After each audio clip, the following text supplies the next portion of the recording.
This is Scott Loveridge with the North Central Regional Center for Rural Development. Welcome to the CAPE Project Informational webinar, and I'm just going to turn it over immediately to Brent Elrod, who is a program leader with USDA NIFA, to give us a little introduction, and then we'll move on from there.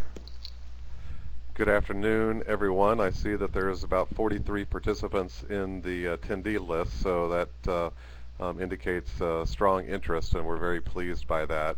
My name is Brent Elrod. I'm the National Program Leader for Community and Rural Development at USDA's National Institute of Food and Agriculture.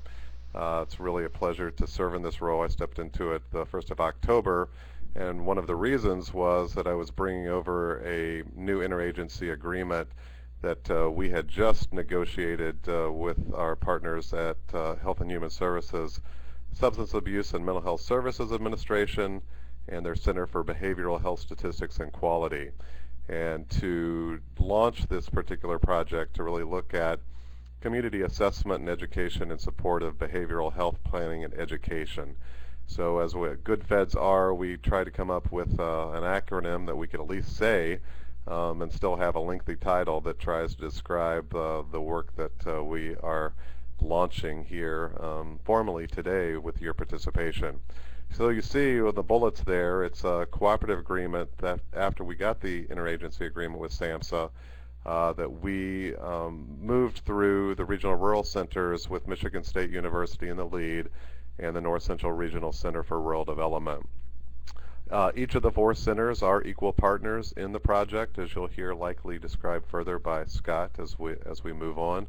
But I wanted to kind of give you that federal partner piece because, and I'm also going to be followed by Dee Owens, who's the lead for the Community Early Warning and Monitoring System.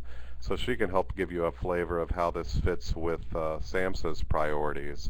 And obviously in terms of NIFA and the regional center's priorities, it's that opportunity to look out across rural America and see what we can do in terms of the investments we can make in this particular instance around behavioral health planning that'll help communities make good, strong decisions based upon evidence and then help to implement the education through extension that will inform their decisions around behavioral health.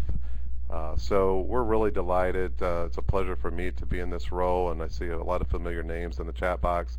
We look forward to your comments and questions as we move forward, and certainly we want to encourage your participation as you consider applying for the pilot sites that are going to help to bring this particular project to bear. So one other piece I think is helpful as folks think about where this fits and how it fits with their work. Again, to give you the what I was going to say was the most current organizational chart for our agency, but many folks know that Ralph Otto there in that deputy director's position has subsequently announced his retirement, so that position is going to be vacant after the first of the year, and look for an announcement coming from our director Sunny Ramaswamy to talk about how that's going to be filled and potential some realignment within our agency in the interim. But you see with the red arrows, I wanted to give you a sense of where we sit and where I sit particularly.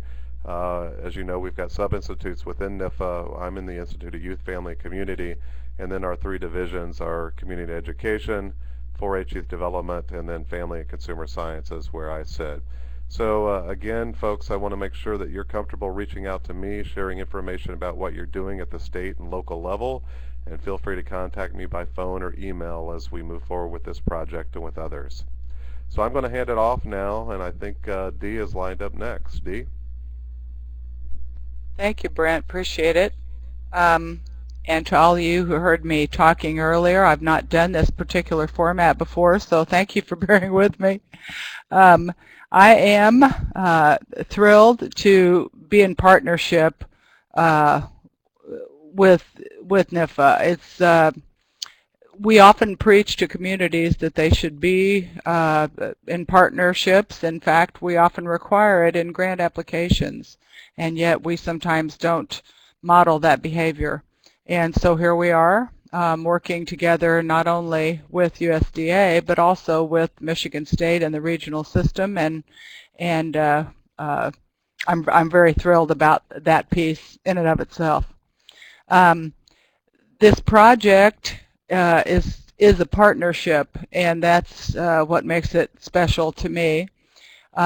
We really appreciate the ability to look at and use USDA's network, because your experience out there in the community can help us to learn what we don't know, and there is a whole lot we don't know, I've found, at the federal government. I came here from the community, from Indiana University, in fact, in Bloomington, Indiana, and you know, I know what it looks like there. It doesn't look that way here, and so we're really, really thrilled to be together in this partnership. The reason that we've gone together is that we're working here at SAMHSA very hard to not only define community in a way that's measurable and sensible, but to create that system of measures where we can find out what is going on, but more importantly, where you can find out what is going on. We do several national data sets here at SAMHSA. You may have heard of NSDA, National Survey on Drug Use and Health, or DAWN, or several other national surveys that we do, and we do them well. And we get the information out as quickly as possible, but that's often not quickly enough. And if we can work together, especially in this project, to get those measures and get them in a toolkit where they're sensible and where they can be used, then at the community level you'll be able to find out what's going on. You'll be able to target scarce resources where they need to be. And you'll also have data that applies to you that is relevant and that can be used for funding. And so all of those pieces fit into what we are calling the Community Early Warning and Monitoring System, and that eventually will become not only a data warehouse that you can use, but also feeding into and having our own web tools that you can do a little bit of analysis on your own. So that's the overarching picture. This project is an important piece of SIMS and is a highly important partnership to us. Thank you. Okay, great. Thanks, Dee. And this is Scott Loveridge. I'm the sort of the lead person on this project for the regional rural development centers, and you can see my lovely mug there. Whoops. Maybe we need to get rid of this one, huh? And just as a little exercise, make sure everybody find the chat box. If you could all kind of input the state that you're from into the chat box, so that'll make sure we know that you're aware of how to use the chat, and also give us a sense of you know, where we're seeing representation.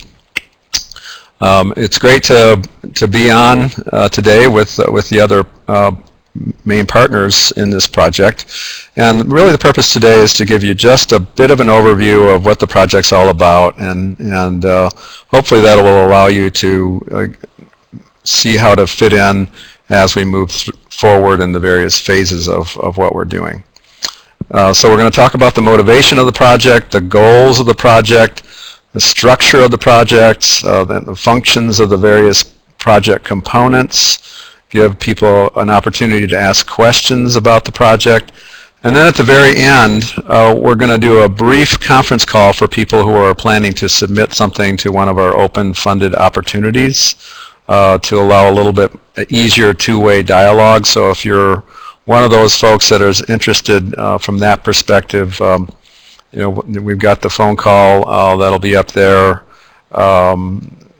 to allow you to do that in a little more interactive way rather than trying to go through chat. So you know, I was very pleased to hear both Brent and Dee use the word partner in what they said. You know, this is not a typical, you know, fund it and walk away kind of thing. This is an engagement between the three players here, and so, you know, both Brent and Dee are represented on the project technical committee, and we're dialoguing back and forth that way. So they're engaged really at every step of the way, and I think the outcomes will be better for that. And I really appreciate their willingness to do that. So why are we doing this? Well, substance abuse and mental health issues are continuing problems in the U.S., not just at the emergency room, but in families and communities. And the incidence of these issues really varies a lot by place. And just some quick examples of that in what follows. This is non-medical prescription drug use by teens using some of the SAMHSA data, and you can see that in some states it's double in percentage terms than it is in other states. So there's really quite a lot of variation in what's going on, and obviously everybody needs to be concerned about this, but people in the red states maybe need to pay a little bit more attention than the people in the states that are colored white. And there's some really extreme differences across states. Alcohol abuse, Alabama, 1/3 the rate as Alaska. Any mental illness, New Jersey, half the rate of New Mexico. Any substance use disorder, Utah, 1/4 the level of right next door Nevada. I don't know what's going on with that. Absolutely very close to each other, but dramatically different in that regard. And then if you drill down further, the within state variations by place within those states can really be larger than they are across states, where you get little pockets of things really going quite wrong in one area. And then also the form of the substance abuse can vary, even if the substance being abused is the same. And I found this really interesting graph about methamphetamine across regions, where in San Diego they smoke it, in Minneapolis they sniff it, and in Texas they're injecting it. So quite different ways that this plays out at the local level. So we need to do a better job of helping the decision makers figure out what's going on in their communities and do some early warning. And the local leaders are really the players here, because they control vast resources, obviously within legal and institutional constraints. But they make really literally hundreds of small decisions, maybe some large ones, that potentially affect community behavioral health. And they really know their constituents, but they vary in their knowledge of community behavioral health trends and trend drivers. And so some of them are going to be really up to speed on this, and others maybe more of a seat of the pants, what my neighbor told me kind of impression of what's going on.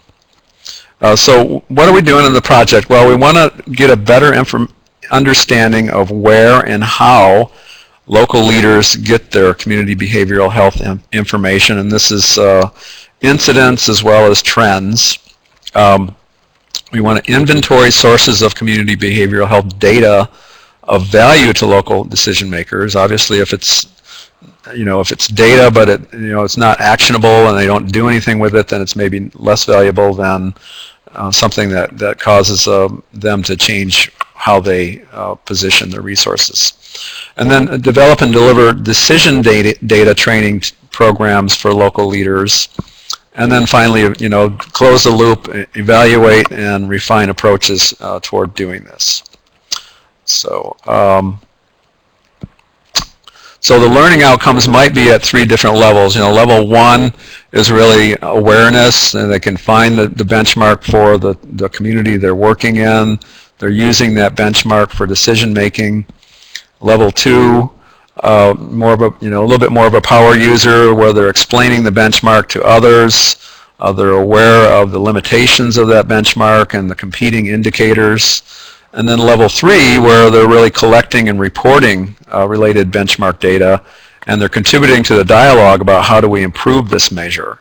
And so we, as we move forward in this, we will probably start to identify those different learner levels and interact with them in slightly different ways. So the project structure. Well, the leadership team is composed of the regional rural development centers, and and of course we talked about USDA NIFA, You might get my pointer here. We talked a little bit about SAMHSA. So the leadership team is myself and the other 4 regional rural development centers. And if you're not familiar with them, this is a map that we split the entire U.S. into 4 regions. These are the USDA regions, and really this is, I'm singing my own song here, but it's a great way to access the entire land grant system in the whole country. So 4 of us really coordinate strongly together. That's myself, Stefan Getz, Don Albrecht, and in the south right now it's Rachel Welburn. They're doing a search for a replacement there in the near future, but Rachel's doing a great job of filling in while that process takes place. And then the 4 centers then connect with the land grant system, and some of you may not be from the land grants, but here's a map of the land grants, and you see the 4 centers are located on there as well. So we're well distributed out there, and then the land grants in turn have people that are in the field or work in the field quite a lot through applied work. They have offices off campus in communities, or they're out there traveling around working in communities quite a lot. So it's a great way to network into the entire country and communities throughout the country. So that's and the state extension services are part of that.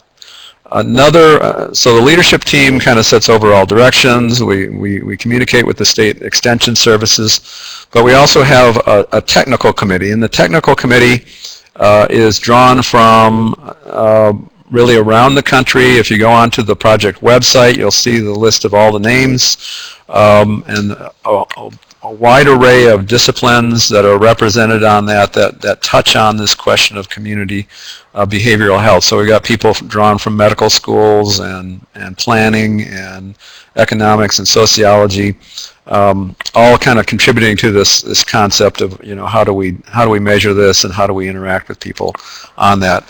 And the technical committee is really going to be working on getting stakeholder input from key sector contacts in their regions and disciplines. They're going to be working with us, the NIFA and SAMHSA and the leadership team to design the benchmark survey and help interpret the results. They're going to be developing and helping do the peer review of the resource toolkit that comes out of this, curriculum design, writing, and review, some training and technical assistance and program delivery, including some materials. Dissemination planning and execution is all going to happen here. So it's a very important key group, and then also thinking about the evaluation process. So that's that group. We have some postdocs. The project is going to engage 2 postdocs. One of those has already been identified. He's a postdoc working at Pennsylvania State University. Really an expert on massive data sets and how to knit those together, looking at networks and kind of key variables that fall out. You got several things measuring maybe the similar trend. How do those kind of come together or not? And then a media specialist. Each center has media people associated with it, but we're also hiring a person who will be our social media consultant on the project. Actually, be a full-time position, so really not a consultant, but as an employee of the project, to look at, kind of mine the social media data sets that are out there, to look at kind of what are the emerging community behavioral health issues that are out there, and also then helping the project get the word out about what we're doing as we move forward. So a couple different pieces to what they're doing, kind of getting the earned media so that people are aware of what we're doing, and they want to come to our trainings. And then the final circle that I want to talk about here is the regional community behavioral health specialists. There'll be one of these for each of the 4 USDA regions, and they'll be kind of the point person for, engaging the states in that region about what the needs are, that might be particular to that region. Again, going back to that first map I showed, the needs might be different depending on what region you're coming from. And then also kind of working with them to create awareness institutionally about the programs, and then also helping to deliver the trainings that happen for that region, and maybe partnering a little bit across regions on that. So that's the structure of the project, and kind of how all those pieces fit together. The other key component of the program are 8 pilot communities, and we've got a call for proposals out on that. And the roles there are to raise the visibility of the program with potential survey respondents. Again, this project is going to be working with the decision makers to see what's useful to them in terms of their decisioning about how they deploy their resources in community behavioral health. And then, as the survey results come in, helping the team interpret the results, reacting to the proposed curriculum, piloting the test curriculum, again in that region. So, was it useful? And then, of course, soliciting feedback from their region. So that's what the 8 pilot communities are going to do. We do have a project website. It's healthbench.info, and when I registered that, about 3 days later, they offered to buy it back. So we got very lucky that wasn't already taken. And you can find out more about the project there, including kind of who's on the technical committee and more about some of the goals.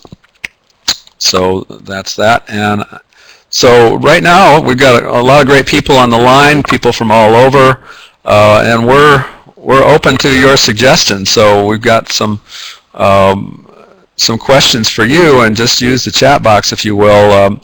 If you're aware of great data sets or metadata websites, Char, our postdoc, has been fishing around on one the last couple of days that I identified, and finding some strengths and weaknesses there, but in terms of a metadata website. But be interested to hear where you think people are getting their data, or where they should be getting their data. Kristen had a question. And the question is size of region for the pilot communities. It could be a county, it could be a sub-county, it could be a group of counties, but it would be less than a state for sure.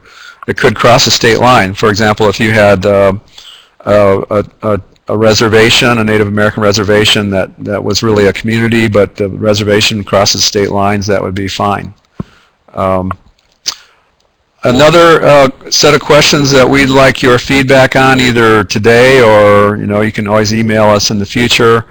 Are there curricula out there that we ought to be looking at for models? And these might be curricula aimed at a particular question of community behavioral health, but it could be that there are other curricula out there that are helping people learn about data for decision making that have really nothing to do with community behavioral health, but looking at some of the approaches that are taken to work with adult learners on a question that is similar, maybe a different topic, would also be quite good. Okay, a couple more questions came in. Mary Wilson, can the pilot site be an urban area? Absolutely. We're looking for urban areas as well as rural. And the objective of the curriculum is to, again, help local leaders identify and use data for decision making about community behavioral health. If a team is subcontracted on another SAMHSA grant, are they still eligible for the pilot program? Yes. And questions like that, we can kind of handle that at the end, but the short answer to that one is pretty easy, and it's a yes. Again, are there other, we'd like to hear from groups on the line if there are other state or national level programs with similar aims, even if they're in a different sector like crime prevention. So, if you're working with leaders, local leaders on using data for crime prevention, is there a curriculum that you're aware of on that? Any kind of social problem that a wide array of local leaders might be interested in, we'd like to see some of those pieces as examples.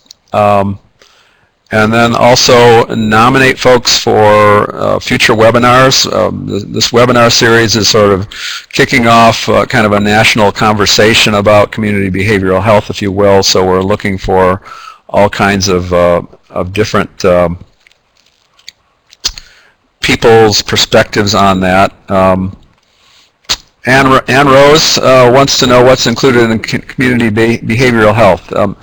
And it's really, Dee, correct me if I'm wrong, but I think in this instance, you can certainly define it very, very broadly, or you can define it narrowly. And I think this is a little bit more of a narrow perspective. It's sort of mental health and substance abuse issues and the things that are related to those.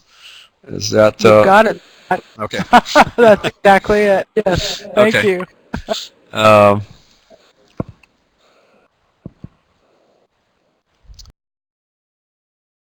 Mary Wilson, are you interested in community developed curriculum which help inform decision makers? Yes, that's what we're about. It's helping them identify kind of where are the trends going. Earlier I showed that Florida was very light in alcohol abuse compared to other states, but it might be 3% now, but up from 1%, so that's a problem. So you got to look at trends as well as comparisons with national averages.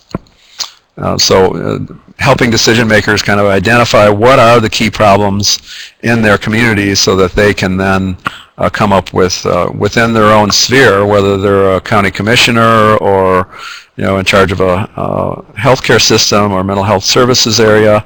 They within the things that they can affect, what can they do about it? And of course, this training provides an opportunity for that community to come together and start to do what we're trying to do here, and that's partner, right? If we can organize these at a local level and everybody sees the same trends and data and get up to speed on that, there might be more communication across the community about those things. So we're looking for these kinds of suggestions. Just input them. And again, there's another question about who can apply.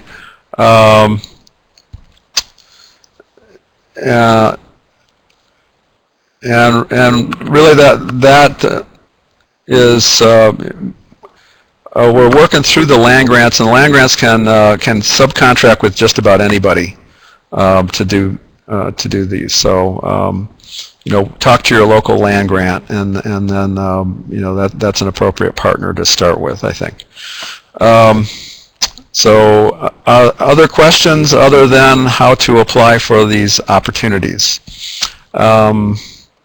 And if not, I will go ahead and just give an overview of the opportunities. We're looking for the second postdoctoral fellow. Unlike the one I mentioned, this is more of a full-time person, and we're looking for somebody who is coming from kind of a public health background in that one. We're also looking for 4 regional community behavioral health specialists, and that one is, again, these will cover the region. You don't necessarily have to relocate for that, but it's available, and you can do that from your current, as a buyout from your current position, or you can relocate to your relevant regional rural development center. The social media specialists I talked about. We're also looking for a couple practitioners, or 2 to 4 practitioners on the technical committee, and that has been released. So we're open to suggestions on that, or nominations, and also the pilot communities. So that's kind of the overview. If there are no questions about anything other than applying for things, I think maybe it's time to go to the conference call mode, unless Brent or Dee, do you want to add anything to what I've said? Great overview, Scott. And so the question then, if you're going to the phone, just that'll make sure everybody gets a chance that is already in the chat box, wants to join, so they can talk specifically about the pilot opportunity. Yeah, well, any of the opportunities. So Okay. it just seemed like it'd be easier to do that on a conference call. So we'll have about half an hour here just to give people a chance to ask questions about the opportunities. And yep, the timeline is short. But we're going to do it. So we'll.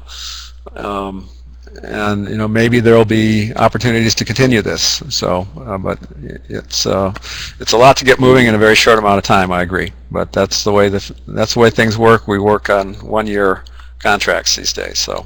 And this is Brent, and Well, I want to thank everybody. Yeah, go ahead, Dee. Go ahead, Dee. Okay, I just wanted to thank everybody who participated in the call and for taking a look at this. It really is important work, and appreciate anything you can do. You certainly have a good bunch to work with here with the regional centers and with Brent, and I'm quite excited, so thanks. Well, great. Well, we appreciate the partnership.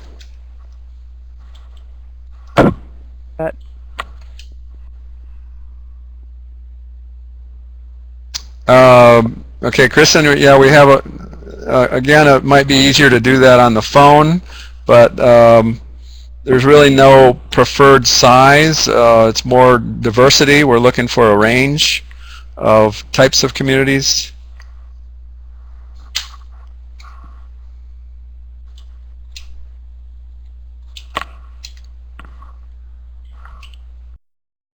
Okay, I'm going to leave the webinar now, and please, if you've got questions about applying, please just get onto this phone call here, and we can talk about that. I'm on the line, so anybody that wants to join, feel free to come in that way.